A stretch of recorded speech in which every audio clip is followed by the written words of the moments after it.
Dear students, നമ്മൾ ഇന്ന് current ഇലക്ട്രിസിറ്റിയിലെ അടുത്ത ക്ലാസ്സിലേക്ക് കടക്കുകയാണ്.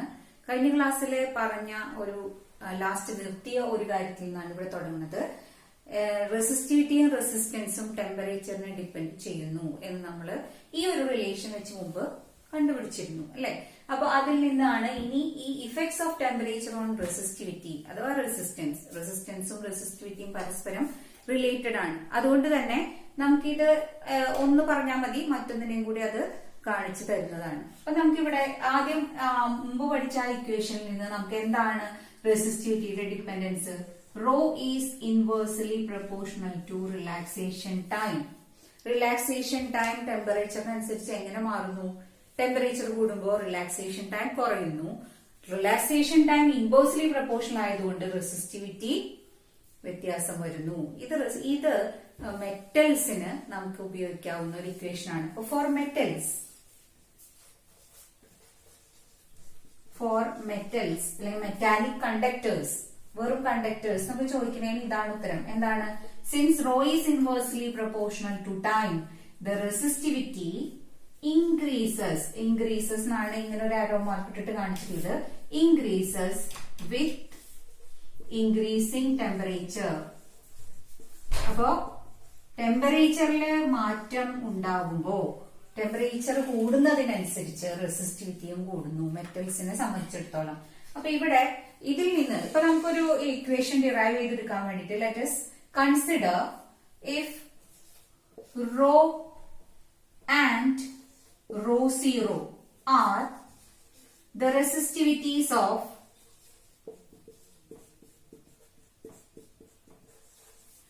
conductor at T degree Celsius and 0 degree Celsius respectively. അപ്പൊ റോയും റോ സീറോ ആണ് T ഡിഗ്രി സെൽഷ്യസിലും 0 ഡിഗ്രി സെൽഷ്യസിലും ഉള്ള റെസിസ്റ്റിവിറ്റികൾ എങ്കിൽ ആ വസ്തുവിന്റെ resistivity at T degree Celsius എന്ന് പറയുന്നത് raw zero into 1 plus alpha T എന്നായിരിക്കും. അപ്പൊ ഇവിടെ റോ എന്ന് പറയുന്നത് ഈ T ഡിഗ്രി സെൽഷ്യസിലെ റെസിസ്റ്റൻസും ഇവിടെ 0 എന്ന് കാണിച്ചിട്ടുള്ളത് 0 ഡിഗ്രി സെൽഷ്യസിലെ റെസിസ്റ്റൻസും ആണ്. ഈ ഇക്വേഷനെ, റെസിസ്റ്റിവിറ്റിയുടെ ഇക്വേഷനെ തന്നെ നമുക്കറിയാം. റോ എന്ന് പറയുന്നത് എന്താണ്? ഈ റെസിസ്റ്റൻസിന്റെ ഒരു ഇക്വാലിറ്റി കോൺസ്റ്റന്റ് ആയിരുന്നു. Rho into L by A എന്ന ഇക്വേഷൻ ആണ്. അപ്പൊ റോ മാറുന്നുണ്ടെങ്കിൽ അതിനനുസരിച്ച് തന്നെ റെസിസ്റ്റൻസും മാറും. അപ്പോ ഇതേ ഇക്വേഷനെ തന്നെ നമുക്ക് എങ്ങനെ എഴുതാം?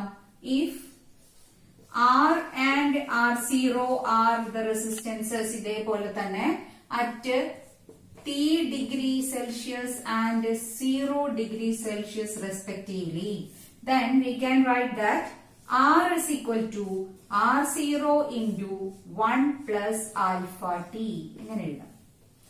അപ്പൊ നമുക്ക് റെസിസ്റ്റൻസിന്റെ ഫോർമുലയിൽ റെസിസ്റ്റിവിറ്റിക്ക് പകരം റെസിസ്റ്റൻസിന്റെ ഒരു ഇക്വേഷൻ ആയിട്ട് ഇത് അടുത്ത അങ്ങോട്ടുള്ള ബാക്കി സ്റ്റെപ്പുകളിൽ ഉപയോഗിക്കാൻ പറ്റും. അപ്പൊ ഇവിടെ നമുക്കിവിടെ കിട്ടിയത് ഇതൊരു വളരെ ഇമ്പോർട്ടന്റ് ആയിട്ടുള്ള റിലേഷൻ ആണ്. ഈ റിലേഷനിലുള്ള ഫാക്ടേഴ്സിലെ ആറും ആർ സീറോയും ടിയും നമുക്കറിയാം. പക്ഷെ പുതിയ ഒരാൾ ഇവിടെ വന്നിട്ടുണ്ട്. എന്താണ് ഈ പുതിയ ആള്? ആൽഫ. ആൽഫയുടെ പേരാണ്, alpha is called temperature coefficient of resistance. Temperature coefficient of resistance എന്നാണ് ആൽഫയെ നമ്മൾ വിളിക്കുന്നത്. അപ്പൊ ഇത്രയും കാര്യങ്ങള് ടെമ്പറേച്ചറിനെ അനുസരിച്ച്, അപ്പൊ ഇവിടെ ഒരു ടെമ്പറേച്ചർ ഉണ്ട്, ഇവിടെ റെസിസ്റ്റൻസ് ഉണ്ട്, രണ്ടും ഡിപ്പെൻഡ് ചെയ്യുന്ന ഒരു റിലേഷൻ നമ്മൾ കണ്ടെത്തി കഴിഞ്ഞു. പക്ഷെ അതിലൊരു പുതിയ ഒരു കോഎഫിഷ്യന്റ് വന്നു. അതിന്റെ പേരാണ് ടെമ്പറേച്ചർ കോഎഫിഷ്യന്റ് ഓഫ് റെസിസ്റ്റൻസ്. ഇതിന്റെ വാല്യൂ ഓരോ വസ്തുക്കൾക്ക് അനുസരിച്ച് മാറിക്കൊണ്ടിരിക്കും. അപ്പൊ നമുക്കിവിടെ ഇതിന് തന്നെ ഇപ്പൊ ഈ ഒരു ഇക്വേഷന്റെ പ്രശ്നം എന്താണ്?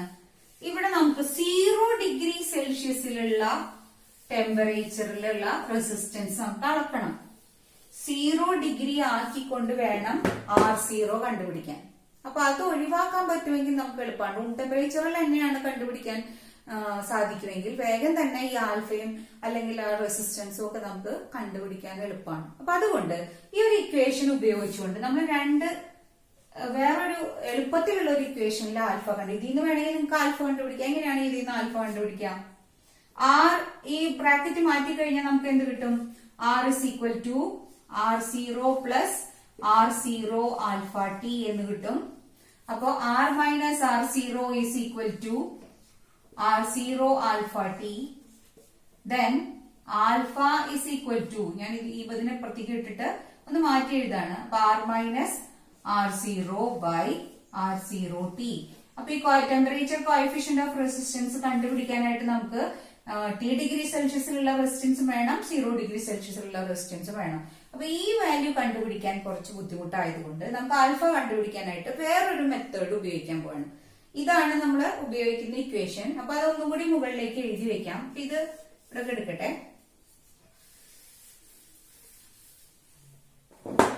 നമുക്ക് ഇക്വേഷൻ എന്താണ്? R is equal to R0 into 1 plus alpha t. ഇതാണ് നമ്മുടെ ഇക്വേഷൻ. ഇത് ഒരു ജനറൽ ഇക്വേഷൻ ആണ്. ഇഫ് നമ്മൾ ഇതിനെ ഒന്നും കൂടി ഒന്ന് സ്പെസിഫൈ ചെയ്തിട്ട് എഴുതാൻ പോവാണ്. R0, R1, R2 എന്നിങ്ങനെ പറയുന്നത് R the resistances at 0 degree Celsius, T1 degree Celsius and T2 degree Celsius respectively. അപ്പൊ R0 എന്ന് പറയുന്നത് 0 ഡിഗ്രി സെൽഷ്യസിലും R1 എന്ന് പറയുന്നത് T1 ഡിഗ്രി സെൽഷ്യസിലും R2 എന്ന് പറയുന്നത് T2 ഡിഗ്രി സെൽഷ്യസിലും ആണെങ്കിൽ നമുക്ക് ആദ്യം ഈ ഒരു ഇക്വേഷൻ വെച്ചുകൊണ്ട് R1ന്റെ ഇക്വേഷൻ എഴുതാം. Rന്റെ സ്ഥാനത്ത് R1 എന്ന് എഴുതി കഴിഞ്ഞാൽ ഇവിടെ R0 തന്നെയാണ് വരിക. 1 പ്ലസ് ആൽഫ എവിടെയാണ് പിന്നെ മാറ്റം വരിക? ഈ റെസിസ്റ്റൻസിന്റെ സ്ഥാനത്ത് R1 കൊടുത്തെങ്കിൽ ടിയുടെ സ്ഥാനത്ത് എന്ത് വരും? T1. ഇങ്ങനെ ഒരു ഇക്വേഷൻ കിട്ടി. ഇത് നമുക്ക് ആദ്യത്തെ ഇക്വേഷൻ ആയിട്ട് മാർക്ക് ചെയ്യാം. അടുത്തത് R2 equal to R0 into 1 plus മാറ്റം വരുന്നത് വീണ്ടും അതേ മെറ്റീരിയൽ തന്നെ ആയതുകൊണ്ട് ആൽഫയിൽ മാറ്റില്ല. മാറ്റം വരുന്നത് ടെമ്പറേച്ചറിലാണ്. R2 എന്ന് പറയുന്നത് T2 ഡിഗ്രി സെൽഷ്യസിലായതുകൊണ്ട്. അപ്പൊ നമുക്ക് ഈ ഇക്വേഷന് ഇക്വേഷൻ 2 എന്ന് കൊടുക്കാം. ഇക്വേഷൻ 1 ബൈ ഇക്വേഷൻ 2 ഒന്ന് ചെയ്തു നോക്കാം. ഇക്വേഷൻ 1 ബൈ ഇക്വേഷൻ 2 എന്താണ് നമുക്ക് കിട്ടുക? ലെഫ്റ്റ് സൈഡില് R1 by R2 equal to right സൈഡില് R0 into 1 plus alpha T1 divided by R0 into 1 plus alpha T2. ഇപ്പൊ ഇത് ചെയ്തതിന്റെ ഗുണം മനസ്സിലായിട്ടുണ്ടാവും. നമുക്ക് ആവശ്യമില്ലാത്ത അല്ലെങ്കിൽ എളുപ്പം കിട്ടാത്ത ഒരു ക്വാണ്ടിറ്റി ഇതിന്ന് എന്ത് ചെയ്യും? കട്ട് ചെയ്തു പോകും. ബാക്കി ക്വാണ്ടിറ്റീസ് നമുക്കൊന്ന് ക്രോസ് മൾട്ടിപ്ലൈ ചെയ്യാം. R1 അടുത്തേക്ക് ഇത് കൊണ്ടുപോവാം, R2 ഇങ്ങോട്ടും കൊണ്ടുപോവാം. അപ്പൊ എന്താവും equation? R1 into 1 plus alpha T2 equal to R2 into 1 plus alpha T1. Bracket മാറ്റുക. R1 plus R1 alpha T2 equal to R2 plus R2 alpha T1. വെറുതെ കേട്ടിരിക്കരുത്, ഇതൊപ്പം ചെയ്തു പോകണം. എങ്കിലാണ് നിങ്ങൾക്ക് ഇത് അല്ലെങ്കിൽ എന്തൊക്കെയോ പറയുന്ന പോലെ തോന്നും. അപ്പൊ ഇതിന്റെ ഒപ്പം ചെയ്തു പോകുമ്പോൾ ഇതൊന്നുമില്ല എന്താണെന്ന് വേഗം മനസ്സിലാവും. നമുക്ക് ആൽഫ ഉള്ള ക്വാണ്ടിറ്റീസിനെ മാത്രം ലെഫ്റ്റ് സൈഡിൽ നിർത്താം, അതുപോലെ റൈറ്റ് സൈഡിൽ ഉള്ളത് ഇങ്ങോട്ട് കൊണ്ടുവരാം. അപ്പൊ ഇവിടെ ആൽഫ ഉള്ള ക്വാണ്ടിറ്റി ഏതാണ്? ഇവിടെ എന്താണ് ആൽഫ ഉള്ള ക്വാണ്ടിറ്റി? ഇവിടെ എഴുതാണ് ആൽഫ ഉള്ള ക്വാണ്ടിറ്റി R1 ആൽഫ T2. ഇനി ഇവിടെ നിന്ന് വരുന്ന ക്വാണ്ടിറ്റി പ്ലസ് ഉള്ളത് ഇവിടെ എത്തുമ്പോൾ എന്താവും? മൈനസ് ആവും. R2 alpha T1 that is equal to ഇവിടെ R2 ഉണ്ട്, ഇവിടെ നിന്ന് ഒരു R1 അങ്ങോട്ട് പോയി. അപ്പൊ എന്താ വരിക? R2 minus R1. അപ്പൊ ഇതില് രണ്ടിലും ഉള്ള coefficient of temperature coefficient of resistance ആയ ആൽഫനെ നമുക്ക് പുറത്തെടുക്കാം. ബാക്കി ബ്രാക്കറ്റിനകത്ത് എന്ത് വരും? R1 T2 minus R2 T1 equal to ഇവിടെ R2 മൈനസ് R1. അങ്ങനെയാണെങ്കിൽ ആൽഫയുടെ ഇക്വേഷൻ എന്താണ്? R2 minus R1 divided by ആൽഫനെ നമ്മൾ അവിടെ നിർത്തിയിട്ടുണ്ട്, ആൽഫയാണ് കണ്ടുപിടിക്കേണ്ടത്. ബാക്കി ഇങ്ങോട്ട് കൊണ്ടുവരുമ്പോൾ ബ്രാക്കറ്റിനകത്തുള്ളത് R1 T2 minus R2 T1. ഇതാണ് ആൽഫ കണ്ടുപിടിക്കാൻ എളുപ്പമുള്ള വേറൊരു ഇക്വേഷൻ. ഇതിൽ നമുക്ക് എന്താ അറിയണമെന്നേ ഉള്ളൂ? രണ്ട് ഡിഫറെന്റ് ടെമ്പറേച്ചറുകളിലുള്ള റെസിസ്റ്റൻസും ആ ടെമ്പറേച്ചർ എത്രയാന്ന് പറഞ്ഞാൽ മതി. ഇപ്പൊ ടെമ്പറേച്ചർ കോഎഫിഷ്യന്റ് ഓഫ് റെസിസ്റ്റൻസ് കണ്ടെത്താൻ പറ്റും. ഇനി ടെമ്പറേച്ചർ കോഎഫിഷ്യന്റ് ഓഫ് റെസിസ്റ്റൻസ് തന്നിട്ട് വേറെ ഏതെങ്കിലും ക്വാണ്ടിറ്റി ആയാലും ഇതിൽ നിന്ന് ചോദിക്കാം. ഇതിൽ വരുന്ന ആകെ R1 R2യും T1 T2യും ആൽഫയാണ്. അപ്പൊ ആ റിലേഷൻ ടെമ്പറേച്ചർ കോഎഫിഷ്യന്റ് ഓഫ് റെസിസ്റ്റൻസിനെ ഇത് വെച്ച് കണ്ടുപിടിക്കാൻ പ്രോബ്ലംസ് ചോദിക്കാറുണ്ട്. അപ്പൊ ഡിഗ്രി സെൽഷ്യസിലുള്ളതാണ്, അത് അങ്ങനെ തന്നെ ഇട്ട് നിങ്ങൾക്ക് സബ്സ്റ്റിറ്റ്യൂട്ട് ചെയ്യാം. കാരണം ഇത് ആൽഫ ഇവിടെ ഡിഗ്രി സെൽഷ്യസിൽ യൂണിറ്റ് എഴുതണമെന്ന് മാത്രമേ ഉള്ളൂ. ഇനി ആൽഫയുടെ പ്രത്യേകത, അപ്പൊ ഈ ഡെറിവേഷൻ നിങ്ങൾ ചെയ്തു പഠിക്കാം. ഇനി നമുക്ക് ഇതിന്റെ ആപ്ലിക്കേഷൻ ആണ്. അപ്പൊ ആൽഫ എന്ന് പറഞ്ഞാൽ ടെമ്പറേച്ചർ കോഎഫിഷ്യന്റ് ഓഫ് റെസിസ്റ്റൻസ് ആണെന്ന് മനസ്സിലായി. ഈ ആൽഫയുടെ വാല്യൂ മെറ്റൽസിന് ഇതിൽ നമുക്ക് പോയിന്റ് ആയിട്ട് വേണമെങ്കിൽ എഴുതി വെക്കാം. ഫോർ മെറ്റൽസിന് ആൽഫയുടെ വാല്യൂ പോസിറ്റീവ് ആയിരിക്കും. Temperature coefficient of resistance positive ആയിരിക്കും. ഒരു സെമി കണ്ടക്ടറോ അല്ലെങ്കിൽ ഇൻസുലേറ്ററോ ആണെങ്കിൽ, for insulators or semiconductors രണ്ടിനും ഒരുപോലെയാണ് ഇവിടെ. അപ്പോ നമുക്ക് ആൽഫയുടെ വില നെഗറ്റീവ് ആയിരിക്കും. ഇനി ചില മെറ്റൽസിന്റെ അലോയ്സ് എടുത്തു കഴിഞ്ഞാൽ, ഫോർ സം അലോയ്സ് എന്ന് വെറുതെ പറഞ്ഞാൽ പല അലോയ്സും നമുക്കുണ്ട്. അതിന് എക്സാമ്പിളും കൂടി പറയാം. ആ എക്സാമ്പിളിന് വളരെ പ്രത്യേകതയുണ്ട്. ലൈക്ക് നിക്രോം, മാൻഗാനിൻ, യൂറേക്ക,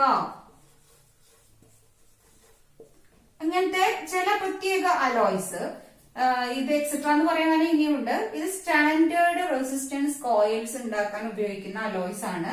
ഈ അലോയ്സ് അങ്ങനെ സ്റ്റാൻഡേർഡ് റെസിസ്റ്റൻസ് കോയിൽ ഉണ്ടാക്കാൻ ഉപയോഗിക്കുന്നതിന്റെ തന്നെ കാരണം അതിന്റെ ആൽഫയുടെ വില നിയർലി ഈക്വൽ ടു 0. ആൽഫ എന്ന് പറഞ്ഞ ടെമ്പറേച്ചർ കോഎഫിഷ്യന്റ് ഓഫ് റെസിസ്റ്റൻസ്, ടെമ്പറേച്ചറിനനുസരിച്ച് റെസിസ്റ്റൻസിനോ റെസിസ്റ്റിവിറ്റിക്കോ വരുന്ന മാറ്റമാണ് ഇതിൽ കാണിക്കുന്നത്. മാറ്റം ഉണ്ടെങ്കിലാണ് അത് പോസിറ്റീവോ നെഗറ്റീവോ ആവേണ്ട ആവശ്യമല്ലോ. മാറ്റം ഇല്ലെങ്കിൽ എന്ത് പറയാം, ആൽഫ 0 ആണ്. അപ്പൊ ആൽഫ 0 ആയതുകൊണ്ടാണ് നിക്രോമും മാൻഗാനിനും യുറേക്ക പോലെയുള്ള അലോയ്സ് ഉപയോഗിച്ചിട്ടാണ് നമ്മൾ റിയോസ്റ്റാറ്റ് കണ്ടിട്ടുണ്ടല്ലോ. ആ റിയോസ്റ്റാറ്റിന്റെ ചുറ്റുകളും അതുപോലെ റെസിസ്റ്റൻസ് വയേഴ്സും ഒക്കെ ഉണ്ടാക്കാനായിട്ട് ഉപയോഗിക്കുന്നത്. അപ്പൊ ഇവിടെ 3 തരം മെറ്റീരിയൽസ് പറഞ്ഞു. ഇതിനെ ഒക്കെ തന്നെ ഗ്രാഫിക്കൽ റെപ്രസെന്റേഷൻ എങ്ങനെയാണെന്ന് നമുക്ക് നോക്കാം. ഈ 3 മെറ്റൽസും ഇവിടെ നമ്മള് 3 തരം ക്രൈറ്റീരിയ ഇവിടെ പറഞ്ഞു. മെറ്റൽസിന്റെ ഗ്രാഫ്, മെറ്റൽസിന് നമ്മൾ പറഞ്ഞ എന്താ, ആൽഫ ഈസ് പോസിറ്റീവ്. അപ്പൊ നമ്മളിവിടെ റെസിസ്റ്റിവിറ്റി അല്ലെങ്കിൽ റെസിസ്റ്റൻസ് y ആക്സിസിലും ടെമ്പറേച്ചർ x ആക്സിസിലുമാണ് എടുക്കുന്നതെങ്കിൽ, ടെമ്പറേച്ചർ ഓൺ x ആക്സിസ്, റെസിസ്റ്റിവിറ്റിയോ അല്ലെങ്കിൽ റെസിസ്റ്റൻസോ രണ്ടിന്റെ ഗ്രാഫിന്റെ ഷേപ്പ് ഒരുപോലെ ആയിരിക്കും. രണ്ടും ഒന്നാന്നല്ല ഇതിന്റെ അർത്ഥം. ഇതാണെങ്കിൽ alpha is positive, alpha positive ആണ് എന്ന് പറഞ്ഞാൽ ഇത് ഇങ്ങനെ കൂടി വരുന്ന ഒരു ഗ്രാഫാണ് നിങ്ങൾക്ക് കിട്ടുക. പോസിറ്റീവ് എന്ന് പറഞ്ഞാൽ സ്ട്രെയിറ്റ് ലൈൻ അല്ല. കാരണം ഇവിടെ നമ്മൾ എടുത്ത ഇക്വേഷനിൽ 1 + ആൽഫ ടി കഴിഞ്ഞിട്ട് വീണ്ടും കോഎഫിഷ്യൻസ് ഉണ്ട് കൂടുതൽ ഡിഗ്രീസിൽ വരുമ്പോ.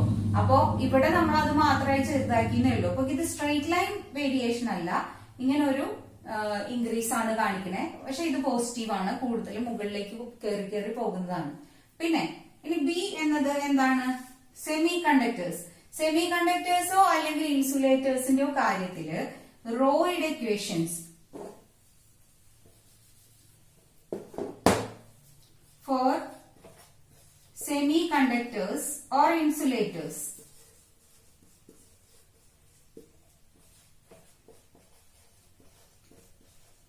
ഇതിന്റെ കാര്യത്തില് ഒരു എക്സ്പോണൻഷ്യൽ ബിഹേവിയർ ആണ് ഇവിടെ കാണിക്കുന്നത്. Rho is equal to ρ0 into e⁻gt. ഇവിടെ Eg എന്ന് പറയുന്നത് എനർജി ഗ്യാപ്പ് ആണ്. Energy gap. T എന്ന് പറയുന്നത് അബ്സല്യൂട്ട് ടെമ്പറേച്ചർ. എന്താ അബ്സല്യൂട്ട് ടെമ്പറേച്ചർ എന്ന് വെച്ച് കഴിഞ്ഞാൽ കെൽവിനിലുള്ള ടെമ്പറേച്ചർ, അബ്സല്യൂട്ട് ടെമ്പറേച്ചർ ആണ് ഇത് വരുന്നത്. ഒരു എക്സ്പോണൻഷ്യൽ ബിഹേവിയർ ആണ് ഇവിടെ കാണിക്കുന്നത്. അപ്പൊ ടെമ്പറേച്ചറിനനുസരിച്ച് ഒരു മെറ്റൽസിനോ അല്ലെങ്കിൽ ഇൻസുലേറ്റേഴ്സിനോ ഉള്ള ബിഹേവിയർ റെസിസ്റ്റിവിറ്റിയുടെ ആവട്ടെ റെസിസ്റ്റൻസിന്റെ ആവട്ടെ ഇതിന്റെ ഗ്രാഫ് ഇതിന്റെ നേരെ വിപരീതമായിരിക്കും. അതായത് ഇറ്റ് ഡിക്രീസസ് ഇങ്ങനെയാണ് കാണിക്കുക. അപ്പൊ ഇതൊരു നെഗറ്റീവ് സ്ലോപ്പാണ്. നമ്മൾ അവിടെ നേരത്തെ പറഞ്ഞിരുന്നു ഇതൊരു നെഗറ്റീവ് സ്ലോപ്പാണ് കാണിക്കുന്നത്. ഇനി നമ്മൾ ഈ പറഞ്ഞ മൂന്നാമത്തെ വിഭാഗം മാംഗാനിൻ, നിക്രോം പോലെയുള്ള സ്റ്റാൻഡേർഡ് റെസിസ്റ്റൻസ് വയേഴ്സിന്റെ സിയുടെ ഗ്രാഫ് എങ്ങനെ ഇരിക്കുക?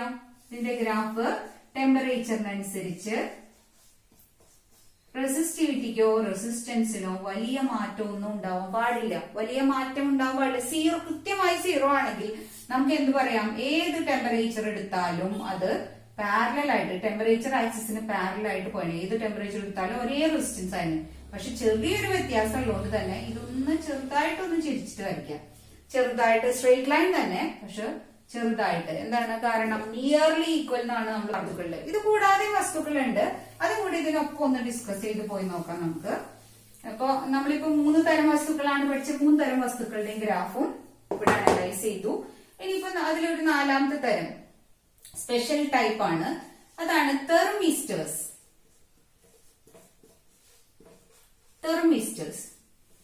തെർമിസ്റ്റേഴ്സ് എന്ന് പറയുന്നത് ശരിക്കും സെമി കണ്ടക്ടർ വിഭാഗത്തിൽ നിന്ന് എടുത്ത വസ്തുക്കളാണ്. തെർമിസ്റ്റേഴ്സിന്റെ പേര് പോലെ തന്നെ തെർമോഇസ്റ്റർ എന്ന് വെച്ചാൽ ടെമ്പറേച്ചറിനനുസരിച്ച് റെസിസ്റ്റൻസ് മാറുന്ന വസ്തുക്കളാണ്.